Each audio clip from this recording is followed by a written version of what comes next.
আপনাদের জীবনে new beginning হতে চলেছে। যে আপনাদের জীবন থেকে চলে গেছে, চলে যেতে চাইছে, যাকে যেতে দিন। আপনার এনার্জির সাথে তার এনার্জির কোনো মিসম্যাচ নেই। সে আপনার জন্য ভয়াবহ দুর্ভাগ্য ডেকে আনবে। তাই ভগবান আপনাদের জীবন থেকে সেই মানুষটাকে সরিয়ে দিতে চাইছে এবং সরিয়ে দেওয়ার চেষ্টা করছে। সে আপনার জীবন থেকে চলে যাওয়ার জন্য হাঁসফাঁস করছে। কারণ আপনারা যে ভগবানকে অসময়ে কেঁদেছিলেন, যে আর্তনাদ করেছিলেন, আপনার মনের মানুষের কাছ থেকে যে আঘাত পেয়েছিলেন, ভগবান এই জন্যই আপনার জীবনে তাকে পাঠিয়েছিল লেসন নেওয়ার জন্য। ফিউচারে যে আপনার সোলমেট টুইন ফ্লেম আসছে, তাকে কোনোভাবে অবিশ্বাস করবেন না। এই ভুল থেকে শিক্ষা নিয়ে সেই শিক্ষাটাকে ফিউচারে আপনাদের জীবনে কাজে লাগান। দেখবেন আপনাদের থেকে ভালো আর কেউ থাকবে না।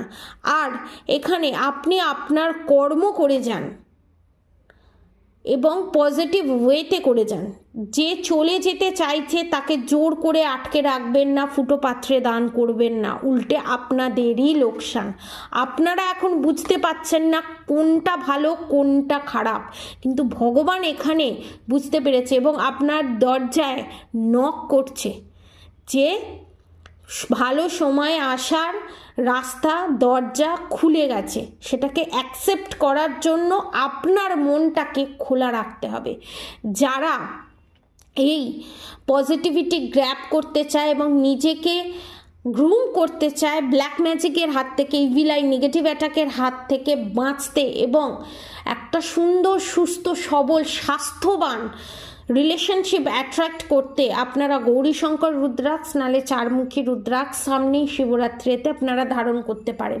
এবং যারা রুদ্রাক্ষ ধারণ করতে পারছেন না, তারা নবগ্রহ পেন্ডেন্ট বা নবগ্রহ ব্রেসলেট বা কামাখ্যা কবচ বা মহামৃত্যুঞ্জয় কবচ আপনারা ধারণ করতে পারেন, নিতে পারেন এবং সুলেমানি হাকিকও নিতে পারেন।